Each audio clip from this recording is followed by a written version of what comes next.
Assalamualaikum warahmatullahi wabarakatuh. Apa kabar siswa-siswi SMK Ihsaniyah? Semoga kalian dalam keadaan sehat ya. Di situasi pandemi seperti sekarang, tidak bosan-bosannya saya mengingatkan untuk tetap mengikuti protokol kesehatan yang ada. Dengan pertama, kita cuci tangan yang bersih. Dengan dua, hindari kerumunan. Dan yang ketiga, gunakan masker pada saat berpergian. Nah, pada kesempatan kali ini, saya Bu Mela akan menjelaskan tentang mata pelajaran layanan lembaga keuangan syariah, kelas 11 perbankan syariah, dengan materi layanan lembaga keuangan syariah. Nah, materi kali ini terletak pada kompetensi dasar 3.1, yaitu memahami layanan lembaga keuangan syariah, dan 4.1 melakukan klasifikasi layanan lembaga keuangan syariah. Nah, di dalam materi ini dengan tujuan pembelajaran yang pertama, siswa diharapkan mampu menjelaskan pengertian lembaga keuangan syariah. Yang kedua, siswa mampu menyebutkan jenis-jenis layanan lembaga keuangan syariah. Dan yang ketiga, siswa diharapkan mampu menjelaskan fungsi dan tujuan layanan lembaga keuangan syariah. Nah, untuk materi yang pertama, saya akan membahas tentang apa sih itu layanan lembaga keuangan syariah. Nah, adik-adik, jika saya akan membahas layanan lembaga keuangan syariah, apa sih yang terlintas di benak adik-adik? Oke, tepat ya. Kita satu pemikiran. Jadi, jika misalkan saya akan menjelaskan tentang layanan lembaga keuangan syariah, kata yang terlintas di benak adik-adik itu yaitu bank. Ya, jadi bank merupakan sebuah layanan lembaga keuangan syariah, di mana bank itu sendiri menurut Undang-Undang Nomor 21 Tahun 2008 di situ menyebutkan bahwa bank merupakan badan usaha yang menghimpun dana dari masyarakat dalam bentuk simpanan dan menyalurkan dana kepada masyarakat dalam bentuk pinjaman serta jasa lalu lintas pembayaran lainnya untuk meningkatkan kesejahteraan masyarakat. Oke, dari definisi bank tersebut kita analisis satu-satu ya. Kenapa bank tersebut menghimpun dana dalam bentuk simpanan? Lalu simpanan apa sih yang dimaksud dalam hal ini? Simpanan yang dimaksud dalam hal ini yaitu yang pertama tabungan, deposito. Sedangkan pinjaman di dalam syariah itu kita biasa menyebutnya sebagai pembiayaan. Ya, jadi kalau di dalam konvensional kita mengenalnya sebagai pinjaman atau kredit, di dalam syariah itu tidak ada pinjaman adik-adik, jadi adanya itu pembiayaan. Lalu pembiayaan apa sih yang dimaksud dalam hal ini?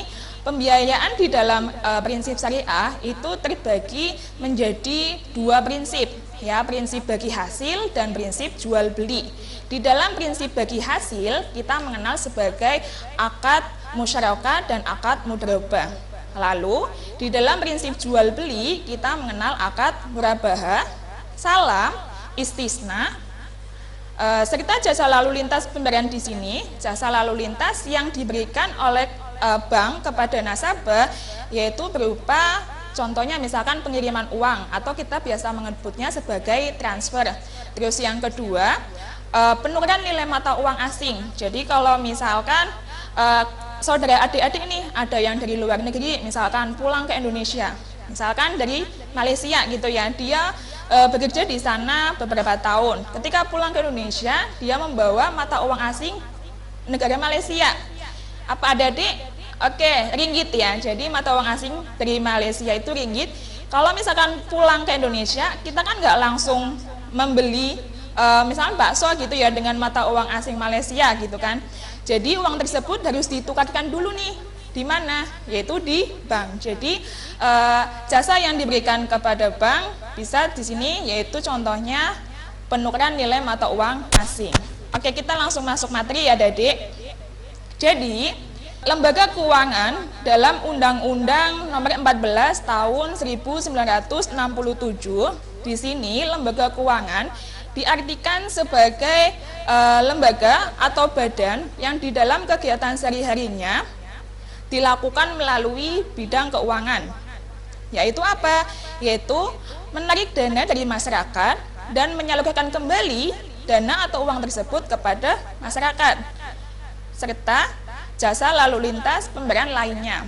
Nah, menurut Dewan Syariah Nasional, lembaga keuangan syariah yaitu lembaga keuangan yang mengeluarkan produk-produk syariah yang telah mendapatkan izin sesuai dengan prinsip syariah.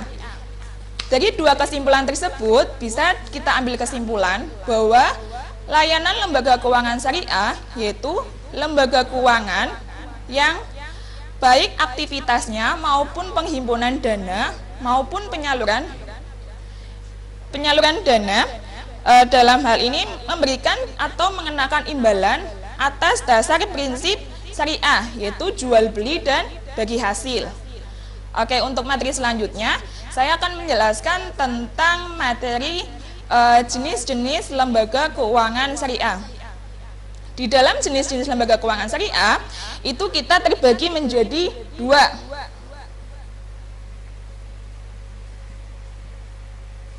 Ya, lembaga keuangan syariah biasanya saya disingkat sebagai LKS gitu ya, lembaga keuangan syariah. Terbagi menjadi dua, yaitu lembaga keuangan syariah berbentuk bank dan lembaga keuangan syariah berbentuk bukan bank. Ya. Lalu di dalam lembaga keuangan syariah berbentuk bank itu kita ada contoh perbankan syariah dan yang kedua BPRS. Kalau misalkan perbankan syariah, jelas dia bank umum yang syariah gitu ya. Nah, untuk yang BPRS itu singkatannya apa sih Bu Mela? Jadi BPRS itu merupakan bank pembiayaan rakyat syariah. Ya, jadi di dalam hal ini perbankan syariah yang terdiri dari bank umum syariah, dia mempunyai fungsi seperti layaknya tadi yang dijelaskan pada definisi awal sesuai dengan Undang-Undang Nomor 21 Tahun 2008, yaitu dia menghimpun dana dalam bentuk simpanan serta menyelipkan dana dalam bentuk pinjaman. Adapun tiga produk perbankan syariah, yang pertama produk penghimpunan dana yang terdiri dari akad mudharabah dan akad musyarakah, serta produk penyaluran dana yang terdiri dari akad murabahah, salam, dan istisna, serta jasa lalu lintas yang diberikan oleh pihak bank kepada nasabah. Contohnya adalah SAF. Ya, SAF dalam hal ini penukaran nilai mata uang asing. Jadi penukaran nilai mata uang asing di dalam syariah itu dikenal dengan istilah SAF. Oke. Untuk yang kedua di dalam BPRS, menurut Undang-Undang nomor 7 tahun 1992, Bank Kreditan Rakyat merupakan lembaga keuangan yang menerima simpanan uang dari masyarakat hanya dalam bentuk simpanan tabungan berjangka.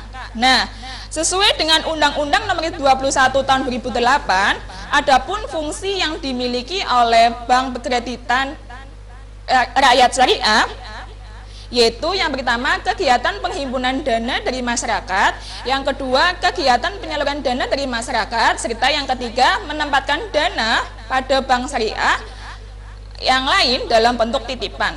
Ya, jadi artinya jika dilihat dari definisi antara perbankan syariah dengan BPRS, perbankan syariah tersebut mempunyai ruang lingkup yang lebih besar ya, artinya lebih makro. Sedangkan BPRS dia ruang lingkupnya lebih kecil jika dibandingkan dengan perbankan syariah. Maka dari itu, sebuah lembaga bank pembiayaan rakyat syariah dia itu harus menempatkan dananya kepada lembaga keuangan yang dianggapnya lebih besar daripada lembaga itu sendiri. Ya, jadi kalau misalkan masyarakat itu menghimpun dana kepada bank pembiayaan rakyat syariah, maka bank tersebut tidak semerta-merta uang tersebut disimpan saja, tapi harus ditempatkan kepada bank yang lebih besar dibandingkan lembaga itu sendiri. Sedangkan di dalam lembaga keuangan berbentuk bukan bank, itu kita ada contoh. Yang pertama BMT, yang kedua asuransi syariah, yang ketiga pasar modal syariah,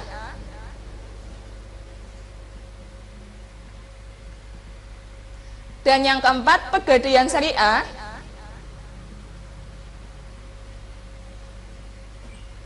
serta yang kelima koperasi syariah. Oke, saya akan menjelaskan lembaga keuangan bukan bank pada poin yang pertama, yaitu BMT. BMT atau kepanjangan dari Baitul Mal wa Tamwil. Ya, jadi BMT terdiri dari dua istilah, Baitul Mal dan Baitul Tamwil. Baitul Mal dalam hal ini yaitu rumah harta. Artinya lembaga ini merupakan yang bertugas menerima dana zakat, infak dan sedekah serta mendistribusikannya secara optimal. Yang kedua, Baitul Tamwil yang artinya rumah pengembangan usaha. Jadi selain BMT ini dia menghimpun dana dalam bentuk zakat, infak dan sedekah, Baitul Mal atau kita dengan istilah Baitul Tamwilnya, mereka juga memberikan simpanan kepada masyarakat, ya, digunakan untuk apa? Digunakan untuk meningkatkan produktivitas si nasabahnya. Jadi dengan adanya simpanan pinjaman yang diberikan oleh BMT kepada masyarakat, diharapkan pinjaman tersebut dapat meningkatkan produktivitas ekonomi masyarakat tersebut. Harapannya seperti itu. Yang ketiga, asuransi syariah.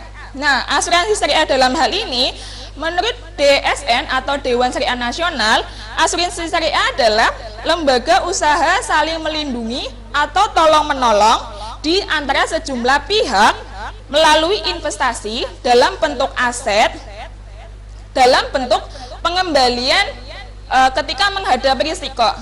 Tidak semua masyarakat menikmati adanya asuransi. Jadi yang sudah menjadi anggotanya dialah yang menjadi merasakan pola pengembalian tersebut, ya.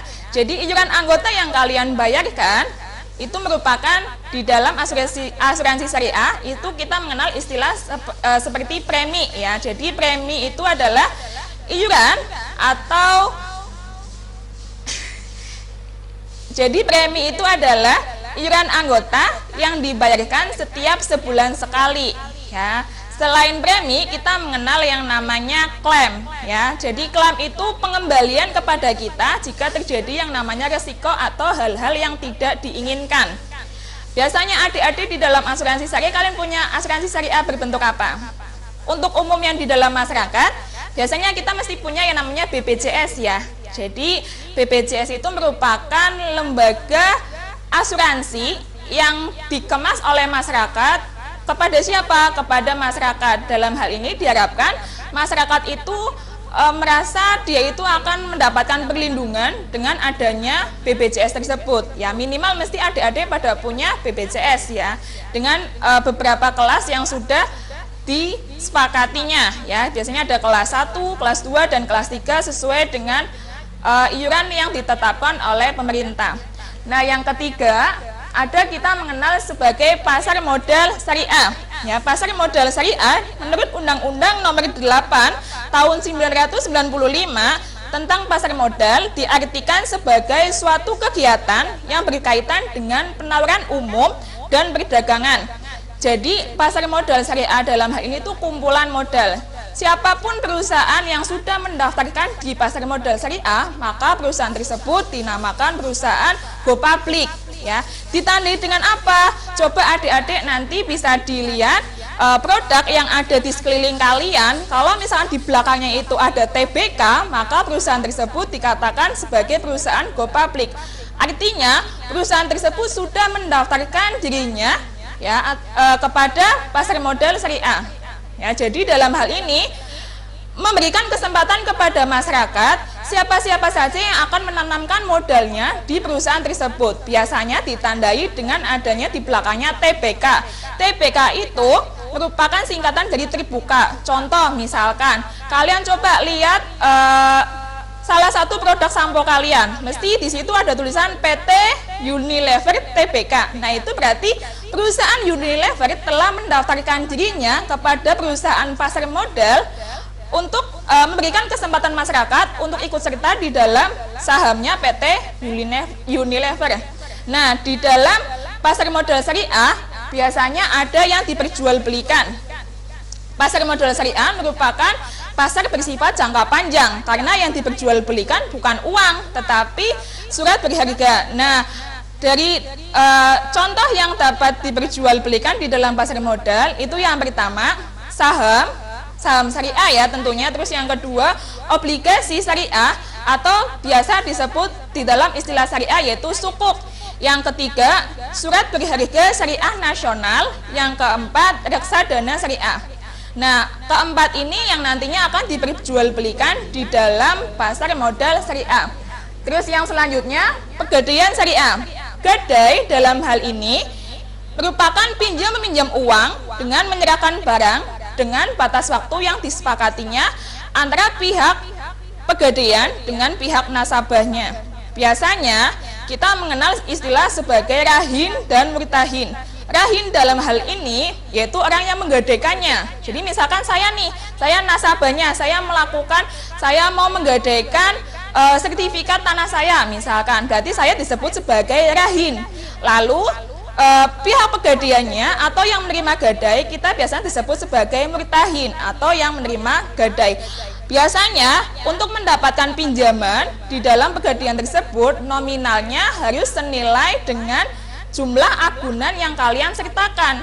Artinya misalkan kalian mau membutuhkan uang 10 juta, maka agunan atau jaminannya disertakan harus senilai dengan jumlah pinjaman yang kalian inginkan. Terus selanjutnya yang kelima, koperasi syariah. Jadi koperasi syariah menurut Raoul Paul di sini mengatakan koperasi syariah merupakan perkumpulan anggota dengan tujuan kerjasama dalam bidang bisnis yang saling menguntungkan di antara anggota perkumpulannya. Nah, untuk koperasi sendiri itu ada batasannya. Mereka mempunyai salah satu kewajiban gitu ya untuk memenuhi diadakannya koperasi minimal harus 20 anggota. Jadi kalau misalkan kurang dari 20 anggota, maka belum bisa dinamakan koperasi. Dan di dalam hal ini, di dalam koperasi, kedudukan tertinggi, biasanya kan kalau perusahaan itu paling tinggi manajer gitu ya. Nah, di dalam koperasi, kedudukan tertinggi terletak pada rapat anggota. Ya, jadi rapat anggota itu merupakan perkumpulan voting nih. Jadi kalau misalkan kita mau mengambilkan keputusan, kalau koperasi kan kita biasanya mengenal dengan musyawarah ya. Jadi kalau misalkan apapun harus dimusyawarahkan gitu ya.